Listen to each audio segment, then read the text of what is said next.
Hello ladies, welcome back to Fruitfully Feminine. I'm Gabrielle and today we're going to be talking about being single at a wedding. Yes, I'm covering that topic. I'm still coming off of feeling really spiritually low and spiritually inadequate, I guess are the best words for it. So this is still hard. I don't know, what am I saying? I'm still having a hard time even editing and posting, but the Lord has been really moving in my life, as He always is. But He's especially been teaching me about contentment, and which is like my biggest sin besides comparison, but they're pretty closely linked. Okay, sorry, camera troubles. Yeah, so I've just been learning that nothing, absolutely nothing is about myself. Everything I am and everything I've ever been and everything I will be is about glorifying the Lord. So even as I'm coming out of it and feeling better, I mean, by the time you see this, who knows? I haven't even put up the last one where I was like, hey, I'm down, and that was like filmed 2 weeks ago. So obviously I'm not doing great. I used to film like 2 a week. So yeah, just really low, feeling weird, putting out non-spiritual videos because it's been easier to do that than confront kind of what's been in my heart. And so finally I've just had some friends that I've been able to confess to and shine some light into my life, and the Lord has rescued me from a place of darkness and despair. So I don't know that I'm 100% back.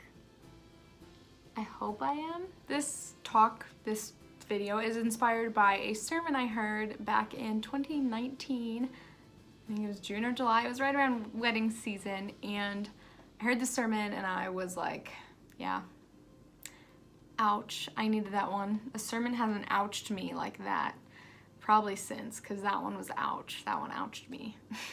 There he convicted me, but this one was like, felt like a burn. It felt like he wrote it. He was like subtweeting me. He doesn't know me, the pastor. Being single at weddings is hard.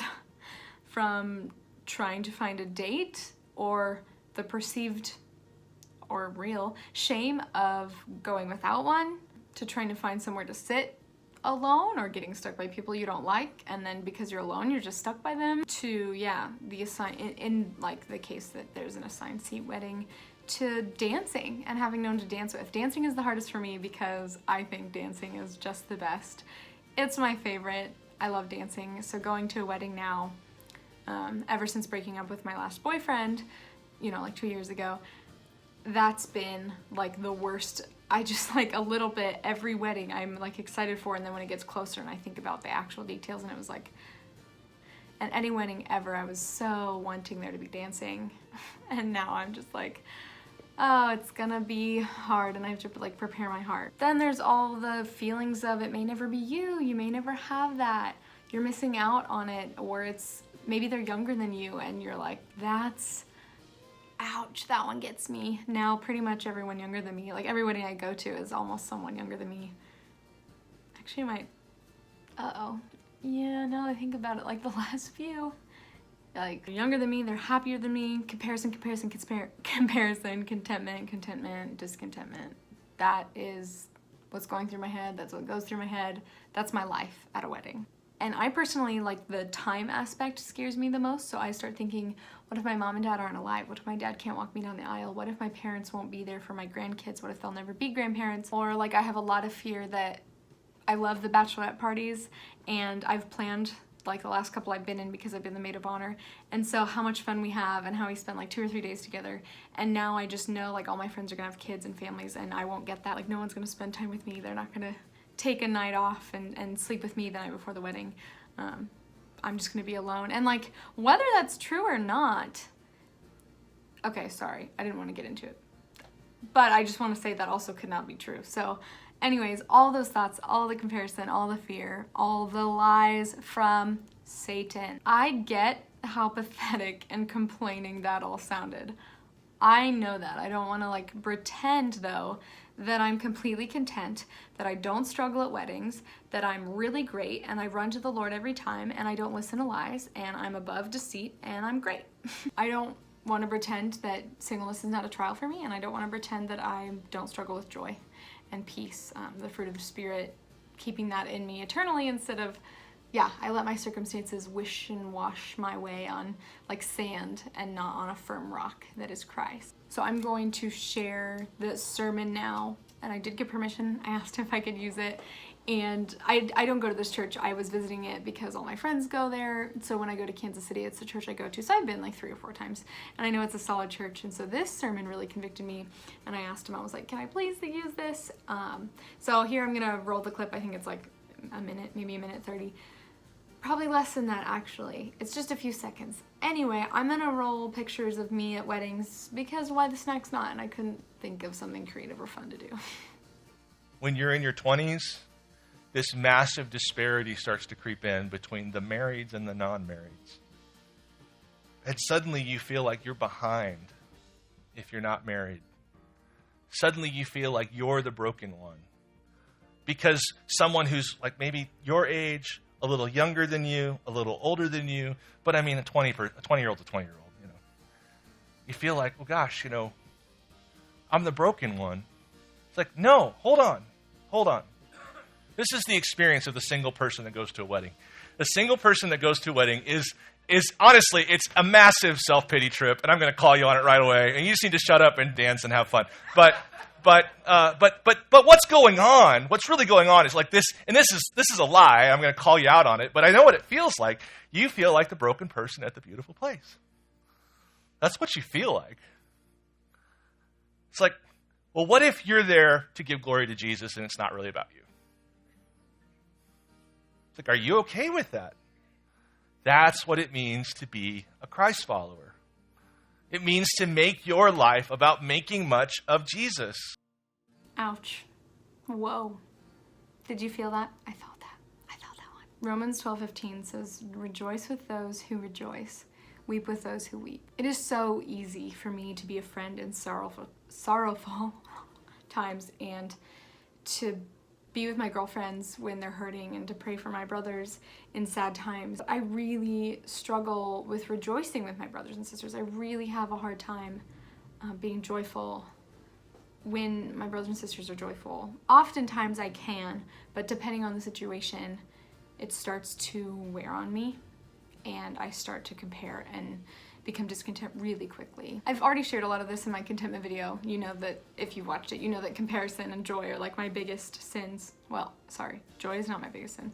Discontentment and like losing joy when I'm discontent is one of my biggest sins, and if not my biggest. But my cup is overflowing just for the mere fact that I get to know my King and Father, especially so young and so fully before eternity. Like, that's such a blessing. So many believers come to Christ in their 60s and they've missed out on a whole life of something that I've gotten since I was 15. What a blessing. When I focus on Him at a wedding, not even like the couple and their happiness, just when I'm focusing on Him and I turn my face away from me, away from the inward sinful self, away from my outward circumstances that are happy, and I'm being the broken person at a beautiful place. When I turn all of that, my identity, others' identity, when I take all of that and I turn my face to the King, when I turn my face to the one that is glorious and Him who fills my cup, then my joy is made complete, my joy is made perfect, and I'm filled back up. And I get to bring that joy, that unshakable joy that is eternal because we have the Spirit that has it eternally, and we get to take it into eternity. Then I get to be filled back up, and I get to take that unshakable joy with the Spirit that is sealed on my heart, and I get to celebrate with them with the joy that overflows from Christ. And that is the biggest blessing that I found.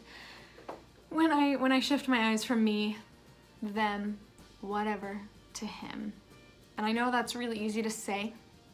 It's really easy to say now, and it is not easy to do. It's very hard. I oftentimes, and I guess let me just say this would be a good tip but I oftentimes before a wedding sit in my car, and on the drive, usually there's a long drive, I guess, depending on the wedding. If I'm in the wedding, I can't do this as much, and I'm usually not focused on that kind of stuff because I'm being there for the bride and stuff. But wherever it is, I would suggest focusing and preparing your heart. Quiet your heart and ready yourself. Zephaniah 3:17 says, I will quiet you with my love. Let him quiet you, quiet your voice. Take out the loud shouts of the world and lies from Satan and your own self, and use his love to quiet you, because you want to share in your friend's joy, or your family, whoever's getting married. You want to share in that. I have all too often been the sucky friend that said, oh, I wish I had that, or I can't wait to have that, like after someone shares something really good with me. Yuck. Or like some manner of that. Anyway, who likes that person? I don't. I don't want some girl crying at my wedding and telling me like how she wishes she was as blessed as I was and how blessed I am, and like comparing in my face, and I'm just like, thank you. Especially after I know the pain of the wait. But like, okay, if that did happen, like I'd want to meet her there, especially since I do know and like I get it and I could minister to her. But anyways, I'm just saying, like, as me being that girl, that is sinful, and it's a comparison, which is the thief of joy and is only from Satan. God is not a God of comparison, except for to compare our righteousness to Christ's righteousness and say, you don't have any. Take upon this righteousness that I'm freely giving to you, imputed by Christ's blood. I have driven home crying in my car and fallen asleep on the side of a highway, because when I cry I just get really tired, and just broken down in my car crying after a wedding, just because it's so hard, and after you leave and then your thoughts, and it's just you alone, and you can just reflect on it, and you know they're going away to spend a life together, and you're just like, and here I am, alone, boyfriendless, husbandless, childless. See? That's no good. So yes, I get it. But the summary is, be joyful from the eternal spirit that gives you joy. Don't compare, don't listen to lies, don't focus on yourself. It's not about you. It's not even about the couple, technically. It's about glorifying the Lord, glorifying your King, glorifying the one who made marriage. That's what it's about. And that's what it should only be about. And when you pity yourself and you're sitting there crying, you're making it about you. I know. You can cry at weddings. I cry at every wedding because they're beautiful and lovely. Do that. But when you're making it about you, or I guess even if you're married or dating someone, but you just wish you'd had better, you're like, that guy's so much better. His vows were so much better than my husband's. Whatever it is, you are making it about you, and that is the opposite of the gospel. We're to lay down our lives. We're to die to ourselves. We're to die to those, all the flesh, all the wants, all the desires that are apart from Christ. And those are lies, so they're from Satan. You have to die to all of it, and you have to take upon the cross and suffer well. We are to suffer, and honestly, singleness is a trial. Singleness is suffering, but suffer well. Suffer joyfully. Suffer as Paul does. Boast in the Lord. Because this is a battlefield that we're fighting. You have to be a good and faithful soldier. Not when you're just winning the battle, but when you're losing it as well. And I don't mean that to say as in like we're losing a battle, like demons are overtaking us or whatever. But what I'm saying is when the circumstances look bad, and when you're bogged down and tired, and you want to go back to base, but you're in the thick of the trenches, and it seems like everyone around you is okay, just know that they're sinful as well. They need Christ just as much as you do, but especially know that you are there to be a blessing to them and to bless the Lord first. I would say prepare yourself in your heart before weddings. That's a huge thing for me. And again, I'm preaching to the choir. I'm not like saying this on some pedestal where I'm like, I have overcome all discontentment and I'm completely joyful, and all you peons need to do better at weddings and make it about everyone else but yourself. I'm so good at this. I'm saying I'm literally trash. I'm just kidding. I have eternal value in Christ. But I'm saying that I am that person at weddings, okay? I need to work on it too. Rest in the Spirit, quiet your thoughts, prepare your heart, ask a friend for accountability maybe, whatever, ask for prayer, but ready yourself if it's gonna be a battlefield for you. Focus on making Jesus big and Jesus known and not your suffering. I mean, you can make your suffering known for the cause of Christ, absolutely, and use it to say how he's brought joy into that situation. It's not like you can't use your suffering for a good purpose. I'm saying don't make your suffering known. Like pity, making it about yourself. Celebrate the beautiful oneness of your friends or family, whoever it is, with joy and gladness only, with praise and prayer.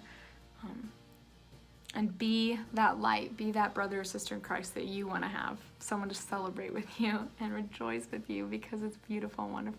It is a sacrament, and it's one of life's greatest joys to share in. That, the birth of your friends' children, yeah, we should celebrate those things as a great joy and use the sorrow that you have to bring glory to Christ and suffer well, because suffering makes us holy. Thank you guys for watching. I hope you have a wonderful day or week or month, or whenever I see you again, which I know I've been more absent than I normally am. It's not like anyone's like crying out or missing me. I'm sorry I've been like posting every 2 weeks instead of every one, because I was spiritually low and I needed a spiritual punch in the face. Hopefully getting back on track. And I don't know what video I'm going to do after this. I've been pretty disorganized and fuzzy and hazy and crazy. So thanks again for watching. And hey, I'm praying for you single ladies. I am. I know. I get it. It's hard. But you have an eternal groom that is waiting for you. And the wedding feast is soon. Love you.